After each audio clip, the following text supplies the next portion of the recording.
नमस्कार. मी अरुण आंधळे पाटील. आपण पाहतात नवमहाराष्ट्र. मित्रांनो, आज आम्ही ओडिसा राज्यातील जगन्नाथपुरी या ठिकाणी आलेलो आहोत.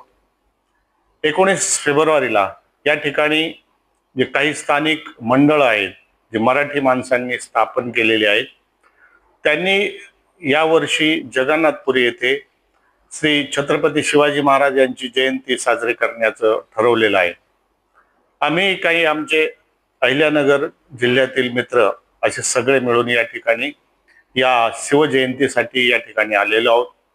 आज मंगळवार सकाळी 7 वाजता आम्ही जगन्नाथपुरी जे टेम्पल आहे, आपण ज्याला 4 धामपैकी एक असं जे हे मंदिर आहे, या ठिकाणी आज सकाळी दर्शन घेतलं.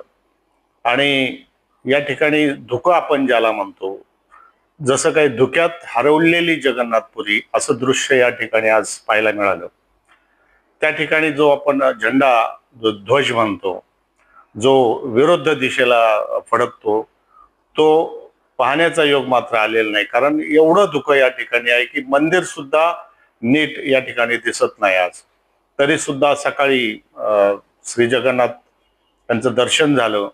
आणि आता पुढील वाटचाल कोणार्क आणि 19 तारखेला म्हणजेच 19 फेब्रुवारीला शिवजयंती आपण या ठिकाणी नवमहाराष्ट्रवरती पाहणार आहोत. हे आहे जगन्नाथपुरी येथील जगन्नाथ मंदिर.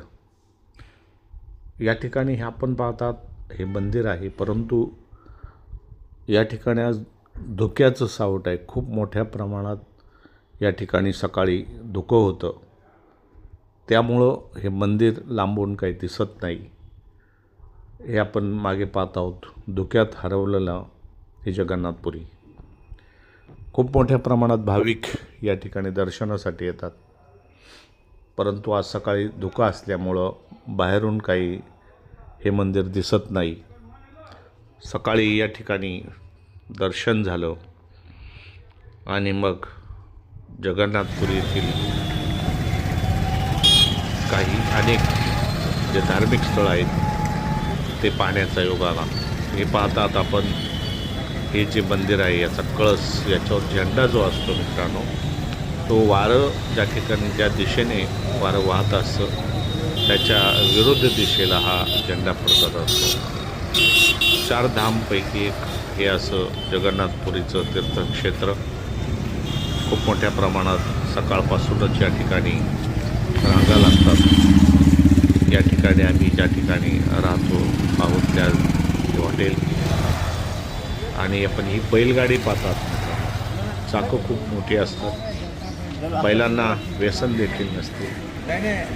आणि या ठिकाणी अजून काही जी धार्मिक स्थळं आहेत, हे ओंकारेश्वर मंदिर. या ठिकाणी ही जी मंदिर आहेत रंगीबेरंगी रंगाने रंगलेली, हे जगन्नाथपुरी या ठिकाणचं मंदिर आपण हे ओंकारेश्वर मंदिर त्याला म्हणतात. आणि खूप सुंदर असे हे आहे ओंकारेश्वर मंदिर.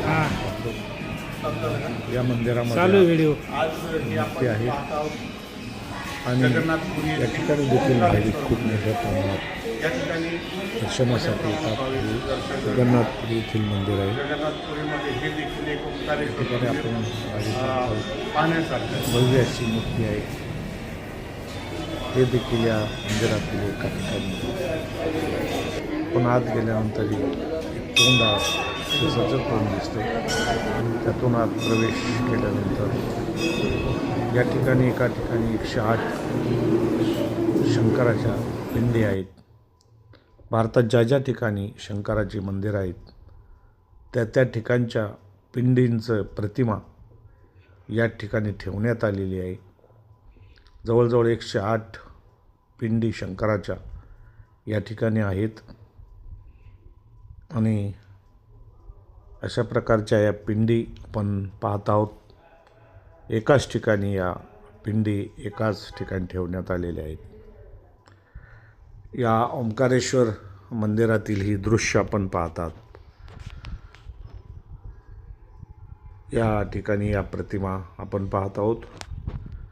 ज्या ज्या ठिकाणी शंकरांच्या पिंडी देशभरात आहेत त्या त्या प्रतिमा या ठिकाणी ठेवण्यात आलेले आहेत. बाहेर आल्यानंतर आपण पाहत आहे एक चाक आहे. या ठिकाणी या चाकाला आपल्या हाताने फिरवल्यास आपल्या मनोकामना हे चाक आपण पाहतात. मोठं आकाराचं हे चाक आहे. त्याला ओंकारेश्वर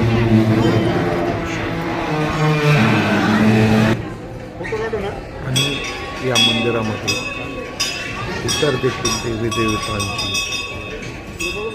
मंदिरे छोटी छोटी आहेत. यानंतर सापुतारा हा समुद्र किनारी आपण जात आहोत. या ठिकाणी डॉल्फिन मासे असतात. बोटिंग करताना त्या ठिकाणी डॉल्फिन माशाचं दर्शन होतं. या रस्त्याने आपण जात आहोत. हा समुद्र नसून एक खाडीसारखा प्रदेश आहे. त्याला फार्मिंग असं म्हणतात, नाव देतात. या ठिकाणी माशाची शेती केली जाते. या ठिकाणी शेतकरी जे आहेत त्यांनी असे प्लॉट पाडलेले आहेत, पाणी साठवलेलं आहे आणि आपण पाहतो डॉल्फिन. या ठिकाणी तिकीट मिळतं आणि मग पुढे बोटिंगसाठी जाण्यासाठी या ठिकाणाहून तिकीट काढून जावं लागतं. 4,000 पासून 10,000 पर्यंत या बोटिंगचा रेट आहे. या ठिकाणी ही बोट बुक केल्यानंतर या मार्गाने आत समुद्रकिनारी जाण्यासाठी एक छोटा रस्ता आहे. या रस्त्याने गेल्यानंतर सातोपारा हे एक या ठिकाणी या बोटी या ठिकाणी बोटिंग केले जाते. वेगवेगळ्या बोटी आहेत. जगन्नाथपुरीच्या जवळच हे बसून ठिकाण आता या अथांग समुद्रात समुद्र. फेरफटका करणार आहोत आणि या बोटी डॉल्फिन मासा आणि अशा प्रकारे या ठिकाणी बोटिंग केलं जातं. दर्शन देतो का हे पाहायचं आहे. परंतु मित्रांनो, अचानक कुठेतरी तो डॉल्फिन येतो वर आणि उडी मारून खाली जातो. या ठिकाणी त्यामुळं त्याला रस्ता कॅमेरा पण पाहतात. कैद करणं शक्य होत नाही. आणि अशा प्रकारे या रस्त्याने आता आपण आत गेलेलो आणि मागे आपण पाहतात या बोटी या ठिकाणी बोटिंग या ठिकाणी त्या ठिकाणी सज्ज आहेत. बोट बुक केल्यानंतर या ठिकाणी बोटिंगसाठी जाण्याचा मार्ग आहे. या ठिकाणी आम्ही 5-6 या ठिकाणी बोटिंग करण्यासाठी जाणार आहोत. सापुतारा, जगन्नाथपुरी, ओडिशा. तर आपण पाहत आहोत अशा प्रकारे या बोटिंगमध्ये सिक्युरिटी म्हणून ते जे जॅकेट असतात, कधी काय अपघात घडला तर माणसाने पडू नये म्हणून ते जॅकेट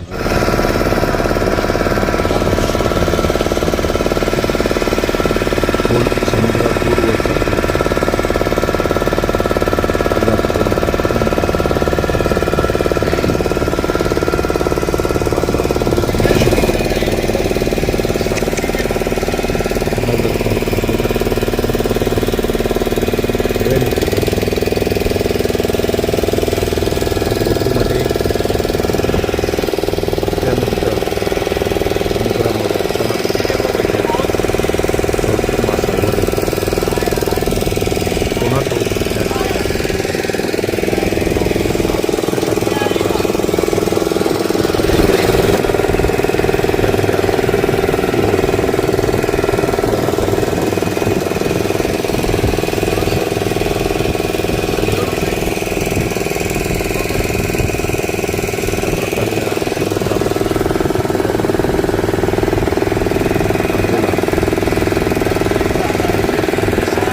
अतिशय खोल समुद्र हा.